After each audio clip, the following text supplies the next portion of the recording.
Bueno, pues hoy es viernes y toca o no toca, pero toca. Hoy vamos a hablar de moda, una de las cosas que mejor sabe hacer nuestro siguiente invitado, aparte de que es una profesión que ha llevado y que lleva durante muchísimos años, y estoy hablando nada más y nada menos que de Miguel Yuste. Don Miguel, muy buenas. Hola José, buenas tardes. Ha llegado la primavera. Ha llegado la primavera por fin. Una hora y pico, no, un día y una hora y pico creo que llevamos ya de primavera. Sí. Bueno, pues ha llegado la primavera al fin. Yo creo que la primavera es la estación del año donde más lucimos el vestuario, ¿no? El vestuario normalmente se luce siempre y cuando puedas lucirlo, hombre. Siempre sí, pero que en invierno vamos con la chaqueta que pero apaga también un se va poco. luciendo moda. La prenda de invierno siempre ha sido más seria, siempre ha sido más recogida porque el clima lo requiere, pero también se luce la moda en el invierno. No hay que olvidar esos espléndidos chaquetones en las señoras, las chaquetas, los abrigos, las gabardinas, que aunque poco a poco se van dejando de ver las gabardinas, pero es una prenda muy elegante y muy útil para la lluvia. Bueno, volverá a la gabardina, ya verás cómo volverá. En cuanto el clima cambie otra vez. Claro que sí. Esperemos que sí, pero es una prenda que es bonita, tanto para hombres como para mujeres. mujeres. Antes se llevaba, todo el mundo llevaba gabardina. Exactamente, ahora esa prenda prácticamente se usa en los climas que son más fríos, más propensos a la lluvia. Por aquí, por la zona nuestra de Andalucía, se usa muy poco, y realmente se ha dejado de fabricar prácticamente. Bueno, no vamos a hablar de gabardinas hoy, ni será una forma de hacer la introducción a lo que de lo que va a hablar, en este caso, Miguel Yuste, que hoy nos vas a sorprender de nuevo. Sí, espero que sí, que te guste. Hablaremos del botón. El botón. Un complemento en la vestimenta que parece... Que no le damos importancia. No le damos importancia, pero tiene su historia y tuvo su gran valor en los siglos pasados. Y está ahí, y además decora muchísimo, o es un elemento que embellece mucho al vestuario, pero que, como yo digo, yo creo que prácticamente nadie le presta esa atención y le da ese valor añadido que hay que darle a la prenda. A partir de hoy creo, o espero que se le dé el reconocimiento que realmente tiene y que tuvo, porque fue un utensilio, un elemento que sirvió incluso para pagar deudas. Los botones. Los botones. Bueno, serían de oro. Ahí tenemos ya botones en pantalla. Oro. Sí, pues nos remontamos a 2000 años antes de Cristo, cuando se encuentra en una determinada, en el Valle del Indo, se encuentran unos botones prehistóricos y que son hechos de concha y de arcilla. Es decir, 2000 años antes de Cristo, vienes a contarme de que ya existían los botones. Sí, existían los botones y se han encontrado estos botones en el Valle del Indo. De ahí hasta el siglo XVIII tiene una vivencia, tiene un desarrollo el botón muy importante, porque antes el botón, en la Edad Media, solamente se usaba. No eran botones específicamente, era un complemento, era una joya que se ponía en cualquier parte de la vestimenta. Así que no solamente servía para abrochar la prenda, sino... No se abrochaban las prendas en aquellos años. El botón era una pieza artesanal en el que el pudiente, el individuo que podía, dijéramos, como comprar un lingote de oro o una pieza de oro. Entonces se usaba como estatus, ¿no? Y esto le daba posibilidad de que se lo podía poner en cualquier prenda que se vistiese. Es decir, que tenían que estar quitando este complemento, lo quitaban de una prenda y lo ponían en otra. Eso era el uso que tenía el botón. Luego, a partir del siglo XII, se empieza a cambiar la vestimenta y se va desarrollando más lo que es el botón.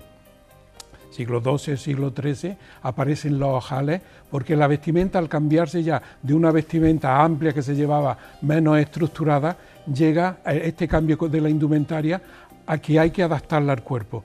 De la forma, al no haber cremallera, solamente había broche y había este tipo de botón que, con el desarrollo o con el invento del ojal, llegan a entallar todas las prendas que en ese momento se están desarrollando. Es decir, primero nace el botón y luego nace el ojal. Primeramente el botón como joya, como inversión y como aplicación, como adorno. El botón era un adorno. Entonces, estamos en el siglo XIII, siglo XIV, que se va desarrollando. Ya en el 1200 y algo, ya se recoge esta profesión en unos estatutos de París, que está el hacedor de botones, ¿no? Lo recoge el gremio artesanal, la industria lo recoge ya como una profesión, en el año 1290 creo que es. Ahí vemos un botón del siglo XV. Siglo XV. Y bueno, que ya hay diversidad de materiales, se usan conchas, huesos, plata, bronce, oro por supuesto, piedras preciosas, todo eso según el valor y la inversión que quisiera hacer la persona. Fíjate aquí en España, en la corte en el siglo XV se desarrolló el botón. Siempre hablamos, José, y que quede claro, del estatus social, lo que es la monarquía y lo que era la sociedad pudiente, los individuos, porque el pueblo llano no podía acceder a la comida a veces, pues tampoco podía tener estos botones, estas inversiones en oro ni en piedras preciosas. Y se conformaba o se abrochaba las prendas como podía, o con cintas, o con cinturones, o con cuerdas, como fuese. Pero al desarrollarse ya esto, como digo, la vestimenta, ya se empezó a usar el botón como fijo, como elemento fijo de la prenda. Y es aquí a partir del 16, el 17, hasta llegar al siglo XVIII, cuando es el esplendor máximo que adquiere el botón, porque ya hay una serie de gremios que se dedica. No solamente el orfebre hace los botones, sino lo hacen los joyeros, lo hacen los tapiceros, todo aquel que es un artista desarrolla un diseño distinto del botón. Y aquí entra la pasamanería, entra los ricos tejidos que venían de Oriente, y todo esto se va abriendo una gama tan importante de lo que son los botones, que toma ese gremio un auge muy importante en la industria, muy desarrollada, por supuesto con el beneficio del gremio, que le hace ver que va en auge, ¿no? Entonces se emplean oro, piedras preciosas, como digo, la plata, como esos que vemos ahí. Estos son antiguos, los que tenemos aquí, porque estos son originales. Finales del siglo XVIII, creo que ese es el siglo XVIII ya, porque es cuando realmente el esplendor de toda esta artesanía llega a consolidarse. Con así los monarcas pues se encargaban para determinada ropa pues 40, 50 o 100 botones hechos de piedras preciosas, tanto ellas, los reyes como la reina, pues, un derroche, ¿no? Lo que había, incluso como inversión se hacía, y como te comentaba antes, el que venía menos servía como pago de deudas también estas joyas, porque estaban consideradas obras de arte, y esto pues era importante. Pues, varios titulares saco. El botón, 2000 años antes de Cristo, el botón nace antes que el ojal. Siempre. Y sirve como moneda de pago, porque, de cambio. Claro, ya digo que era un adorno que se ponía. Tú te ponías un vestido y, claro, quien tuviese poder adquisitivo, todos esos complementos se los ponía todos los días, se le cosían a mano, porque no existía el ojal. Además, la indumentaria femenina y masculina se abrochaba o con cinturones, como he comentado, o con cinta.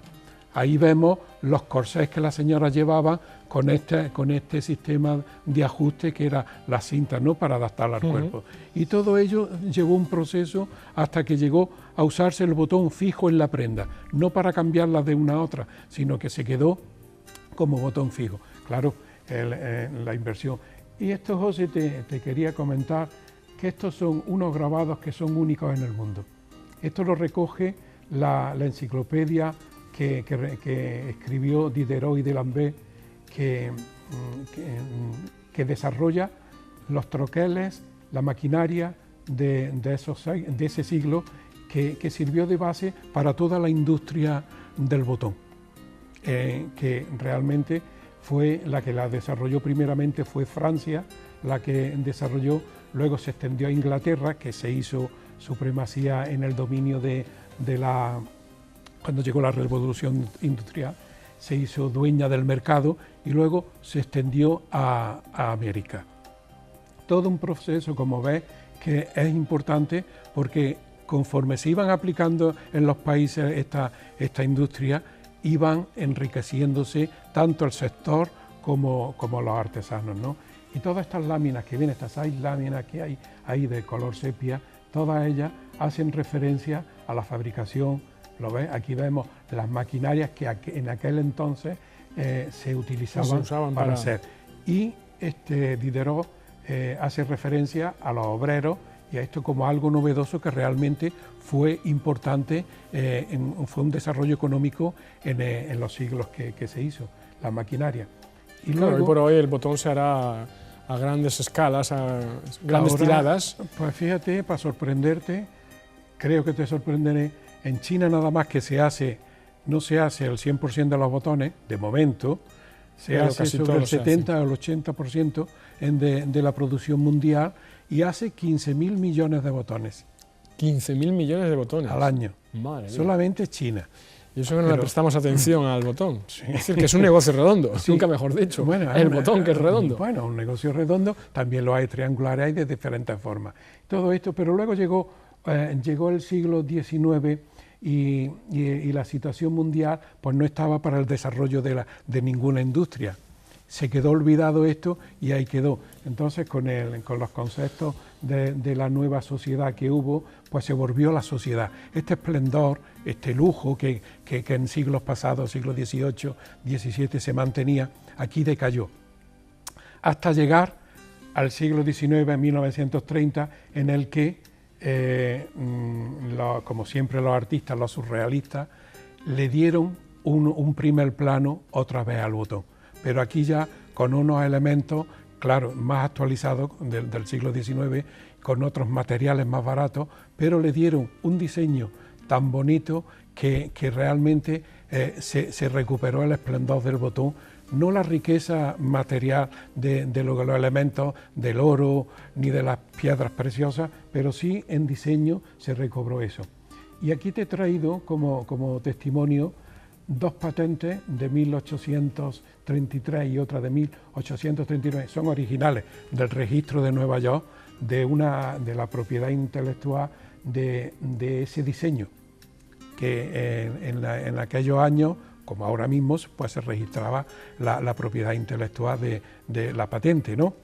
Sí, que daba constancia de lo que tiene esos botones, esos modelos, tienen su nombre y tienen su diseñador y está registrado que ahí lo vemos, ¿no? Y he querido traerlo como algo anecdótico interesante, igual que las láminas de Diderot y de D'Alembert. Algo que gusta saber que ha habido gremios, hay gremios todavía que prestan la suficiente delicadeza o sensibilidad a estos complementos. Hoy día, ¿por qué tenemos tantos adornos, tanta bisutería en el mercado? La mujer, las chicas recurren a miles de diseños, porque realmente la revolución industrial nos trajo esa facilidad, no solamente en los coches, en los tejidos, la máquina de vapor y todos los elementos. Fue a raíz de ese desarrollo industrial que hemos llegado a ese abaratamiento de lo que es esas obras de arte, que parece que no, y aunque cueste muy barato, sea de paso, hay que decirlo, que aunque cueste muy barato, lleva mucho diseño detrás, lleva mucho esfuerzo y lleva mucha tecnología también. Mucha historia. Y mucha historia. Bueno, impresionante lo que hemos conocido hoy también de la moda, un complemento, un elemento fundamental hoy por hoy, porque hoy el botón es una parte vital para que la prenda ajuste y se quede en condiciones. Ese fue el motivo. Efectivamente. Ese fue el motivo. Las prendas, como yo te digo, en la edad que era suelta y te anudaba o se anudaba con cualquier tira de tela, de piel. Había que sacar algo para sustituir. Y al ajustar al cambio de vestimenta, de estilo, pues se necesitaba un elemento que ajustase la prenda constantemente y que se adaptara al cuerpo. Y esto pues se consiguió con los botones. Muy bien, bueno, pues hoy hemos aprendido, y digo hemos porque yo también he aprendido de toda esta parafernalia que rodea a la moda, industria, que no es poco, la industria. Una industria, una importante industria. Claro que sí. Y se siguen haciendo botones de lujo, ¿eh? Todavía se siguen haciendo. Sí, claro. La persona que tenga posibilidad se puede encargar una botonadura. La persona que se quiera casar, por ejemplo, le encarga a un joyero que le haga una botonadura para el chaleco y eso se le hace. Entonces es una inversión, es una joya, es como una colección de monedas, igual. Muy bien, pues el botón, hoy protagonista en esta sección que cada X tiempo nos trae Miguel Yuste y que, bueno, hoy hemos aprendido algo más, desde dónde viene, por dónde ha pasado y a dónde va. Y bueno, es algo que sigue con nosotros y que seguirá por muchos años. Miguel Yuste, muchísimas gracias. Gracias a ti, José.